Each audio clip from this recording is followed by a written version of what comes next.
গাইবান্ধার এই পলাশবাড়ী উপজেলার কিশোরগাড়ি ইউনিয়নের যে কিশোরগাড়ি গ্রাম রয়েছে, এই গ্রামের পাশ দিয়ে আপনারা চিত্রে দেখতে পাচ্ছেন যে একটি নদী বয়ে গেছে। এই নদীর পাশে আমরা এসে যে বিষয়টি পেয়েছি, প্রায় 2 থেকে 250 পরিবার একেবারে নদীর মধ্যে কিন্তু বিলীন হয়ে গেছে। গত কয়েক বছর থেকেই কিন্তু এই ভাঙ্গন শুরু হয়েছে। তো এই এলাকার যারা বাসিন্দা তারা আমাদেরকে যেমনটি বলেছেন যে অনেকেই আসে কিন্তু কোনো পদক্ষেপ এখন পর্যন্ত কিন্তু নেওয়া হয়নি।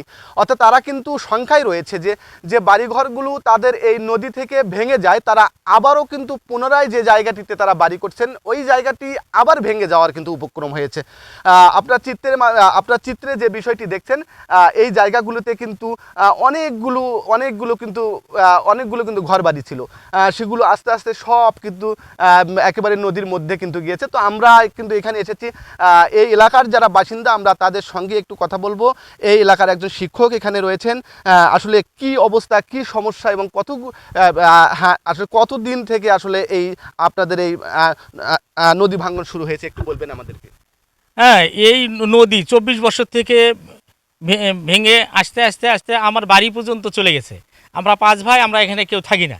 শুধু তাই না, এই এলাকায় 250 জনের মতো পরিবার এখান থেকে সবাই এদিক ওদিক চলে যায় আর কি। যাওয়ার পরে এখন বর্তমানে তারা যে কোন অবস্থায় কে কোথায় আছে আমরাও সেটা ঠিকভাবে বলতে পারছি না। এই অবস্থা আর কি এখন। তো আসলে কি চাচ্ছেন আপনারা? আমরা এখানকার একটা সংস্কার চাচ্ছি, যেমন ওই পাশে থেকে বালু উত্তোলন করে এই পারে দিয়ে এই পারে একটা ব্লকের ব্যবস্থা করলে আমাদের এই পরিবার বা এই গ্রামটা বাঁচত। যেহেতু চর এলাকাতে অনেক জমি ফসলি জমি আছে, ওখানে আবাদ হয়, সেখান থেকে কিভাবে নিয়ে আসবো, কিভাবে সেখান থেকে ফসল ফলাবো, খুব কষ্টকর হয়ে দাঁড়াচ্ছে।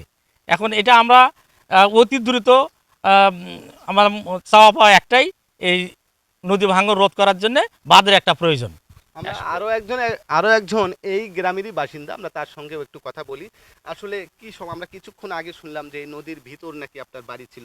হ্যাঁ হ্যাঁ ভাই, আমার বাড়ি ছিল এই নদীর ভেতরে, বিলীন হয়ে গেছে। তারপরে আমি এখানে একটু সাইডে আসছি, আসার পরও এখানে তো কোনো ভরসা নাই। এখানে 200-250 ফ্যামিলি চলে গেছে নদী বিলীন হয়ে। দেখলেনই তো ভাই, ল্যাট্রিন আছে, আপনার বিদ্যুতের পোল আছে, সব কিছু আছে, এগুলো তো দেখা যাচ্ছে। আর আমাদের কথা হলো যে এই কাজটা যেন দ্রুত হয়। চলতি বছরে আসলে কতগুলো বাড়ি এরকম করে? চলতি বছরে এখনো 10টা রানিং বাড়ি চলে গেছে। যেমন হাবি গেছে, আপনার সাইফুল গেছে, হেলাল গেছে, সবুজ গেছে, পলাশ গেছে, আপনার খায়রন গেছে, হান্নান গেছে, শাহরুল গেছে, কালাম গেছে, হামিদুল গেছে। তারপরে এই লোকগুলো আসলে কোথায় যাচ্ছে, কে কোথায় গেছে ভাই কোনো ঠিক ঠিকানা নাই। যাই যেখানে যে অবস্থায় আছে ভেসে ভেসে বেড়াচ্ছে, কোনো ঠাই ঠিকানা নাই। একটার পর একটা বিলীন হয়ে যাচ্ছে, আমাদের গ্রাম শূন্য হয়ে যাচ্ছে লোকজন। এবং আপনারা কি এই বিষয়ে কোনো সরকারি সহায়তার জন্য আমরা কোথাও কি আপনাকে কথা বলেছিলেন? বহু জায়গা বলেছিলাম কথা, ভাই কোনো কাজ হয় না। এই অবস্থায় আছে আজ থেকে 24-25 বছর থেকে ভাঙন শুরু, আজ পর্যন্ত এখানে কোনো কাজ নাই। বলে হবে, কিন্তু কোনো কাজ নেই। আস্তে আস্তে বিলীন হয় আমাদের এই গ্রাম, জমি মাঠ সব বিলীন হয়ে যাচ্ছে। যারা বসবাস করে এই নদী ভাঙ্গনের শিকার ইতিমধ্যেই যারা হয়েছে, এবং এখান থেকে এই বাড়ি পাশে যখন আবার নতুন বাড়ি তৈরি করেছে, সেই বাড়িগুলোও কিন্তু আসলে ভেঙে যাওয়ার উপক্রম হয়েছে।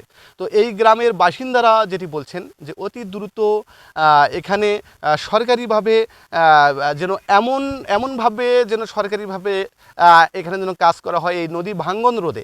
এই গ্রামের যারা মানুষজন রয়েছে তারা যেন সুরক্ষায় থাকতে পারে, এমনটাই কিন্তু বলছেন যারা এই গ্রামের বাসিন্দা। তো এই ছিল আমার কাছে গাইবান্ধা থেকে সর্বশেষ। রবিউল ইসলাম, সময়ের কণ্ঠস্বর, গাইবান্ধা।